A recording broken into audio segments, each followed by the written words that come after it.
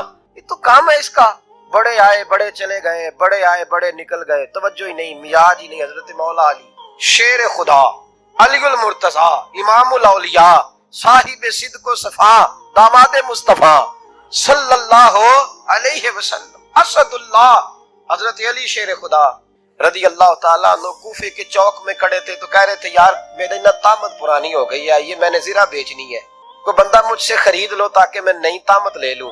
ایک بندہ کان میں کہنے لگا حضور طامت کے پیسے بھی نہیں؟ فرمانے لگے پیسوں کو چھوڑ، علی کا سینہ دیکھ، اللہ نے ایمان کی دولت سے بھرا ہوا ہے، پیسے اہمیت نہیں رکھتے، ان کی وہ اہمیت نہیں جو دنیا نے بنا لی۔ فرمایا ضرورت نہیں تھی، اب ذرا احساس ہوا ہے کہ زیادہ ہی پھٹ گیا ہے، پردہ نہیں صحیح طرح پورا کرتا، تو میں نے کہا چلو زرہ بیچ کے نیا لے لے۔ ضرورت نہیں، مزاج نہیں، طبیعت نہیں، انہوں نے ماحول نہیں بنایا، ہمارے تو حد ہو گئی، اتنا بری حالت ہے کہ ناقابل برداشت۔ حضرت عمر فاروق رضی اللہ تعالیٰ عنہ صحابہ نے مسجد نبوی میں بیٹھ کے میٹنگ کی، عمر کی تنخواہ بڑی تھوڑی ہے مال غنیمت میں سے، اب تو عمر کے پوتے بھی ہیں، نواسے بھی ہیں، رشتہ داریاں بھی ہیں، تعلق بڑھ گئے ہیں، اور عمر فاروق بوڑھے بھی ہو گئے۔ میٹنگ ہوئی مسجد میں، اس طرح کریں کہ عمر کا کچھ تھوڑا سا نا مشاعرہ، کچھ تنخواہ، کچھ خدمت، کچھ وظیفہ بڑھا دے۔ بات طے ہو گئی، جب مکمل ہو گئی تو کہنے لگے یہ بتاؤ شہر سے بات کس نے کرنی ہے؟ ادھر جائے گا کون؟ پہلے اس کا نام تو بتاؤ، وہاں جائے گا کون؟ تو انہوں نے کہا یہ تو ہم نے سوچا ہی نہیں، بات تو بڑی تگڑی ہے، عمر سے کون بات کرے گا؟ یہاں جتنا مرضی تگڑا پیر ہو، آپ نذرانہ لے کے جائیں، مسئلہ ہی کوئی نہیں، ابھی کسی کو کہنا پڑا ہے؟ تو کہتے ہیں جناب کون بات کرے گا؟ تو ایک صحابی کہنے لگے کہ حضرت عمر رضی اللہ تعالیٰ عنہ کی جو صاحبزادی ہے نا حضرت حفصہ رضی اللہ تعالیٰ، وہ ام المومنین بھی حضور علیہ السلام کی زوجہ ہے، مومنوں کی ماں ہے، ان سے کہتے ہیں، اور ان کے والد بھی ہیں۔ تو حضرت حفصہ سے کہا تو جناب حفصہ چل کے گئیں حضرت عمر کے پاس، جا کے کہا ابا جی ایک بات کرنی تھی۔ انہوں نے کہا بیٹے کرو، تو ان کو بھی پتا تھا نا جاہو جلال کا۔ کہنے لگے ابا جی مسجد نبوی میں صحابہ کی میٹنگ ہوئی ہے، ایک ہی محلے میں ایک ہی شہر میں لوگ رہتے ہیں، تو ایک دوسروں کی خرچوں کا ضروریات کا پتہ ہے۔ کہتی ہے میں نے پس منظر سارا کر کے بات کی، میں نے کہا سب کو پتہ ہے کہ آپ کے خرچے بڑے بڑھ گئے ہیں، تو مجھے نا انہوں نے حضور کی زوجہ سمجھ کے، قابل احترام سمجھ کے میری ذمہ لگایا ہے کہ تھوڑے سے پیسے آپ کے بڑھانے ہیں۔ تو حضرت عمر فاروق رضی اللہ تعالیٰ عنہ کی صاحبزادی کہتے ہیں عمر کو اتنا جلال آیا کہ اٹھ کے کھڑے ہو گئے، کہنے لگے حفصہ ان لوگوں کے نام بتا، میں انہیں دروں سے ماروں گا، اور اس طرح ماروں گا کہ ان کی کمر پہ نشان پڑے، ان کی کمروں پہ نشان پڑے، اس انداز میں درے ماروں گا کہ مجھے زخم نظر آئے۔ ابا جی اتنا جلال کس بات کا، سادی سی بات ہے۔ تو سیدنا عمر فاروق رو پڑے، کہنے لگے سادی سی بات ہے، میرے لیے مسجد نبوی میں بیٹھ کے میٹنگ ہوتی رہی کہ عمر کو دولت دینی ہے، لوگوں نے یہ مجھے سمجھ لیا ہے، مسجد نبوی میں بیٹھ کر میرے لیے یہ میٹنگ ہوتی رہی کہ عمر کو پیسے دینے ہیں، اس کو دولت کے ساتھ ہم نے نواز رہے، مسجد نبوی میں میرے لیے کس کو یہ جرت ہوئی؟ فرمایا حفصہ کاش کہ تو میرے پاس پیغام لے کے نہ آتی، کوئی اور آتا اور پھر میں اسے دروں سے مارتا۔ حضرت حفصہ کہتی ہے میں خاموش ہوئی تو میری طرف دیکھ کے فرمانے لگے بتا نا تو نبی پاک کے گھر میں رہتی تھی، میرے مصطفیٰ کا طریقہ کیا تھا، کرنا بات اس طریقے پہ میرے ساتھ گفتگو کر۔ حضرت حفصہ کہتی میں رو پڑی، میں نے کہا ابا جی غلطی ہو گئی، آئندہ نہیں کروں گی۔ بھائی معیار بنایا ہوا تھا، آپ یقین کریں ہمارے تعلقات آپ شادی پہ دیکھ لیں، جو غریب رشتہ دار ہے اسے کون بنانے جاتا ہے، لیکن ساری برادری کٹھی اس کے دروازے پہ بیٹھی ہے، جس نے آنا ہے تو کچھ لے کے آنا ہے، ہر چیز دولت میں تلے گی، معیار ہی دولت بن گیا ہے، مقصود ہی دولت بن گیا ہے۔ اس پیسے نے، اس دنیا داری نے، دنیا دار پجاری زردے کتیاں دے گل ٹلی ہو، اتنا سخت رویہ لوگوں نے اپنا لیا، رشتوں کا تقدس نہیں رہا۔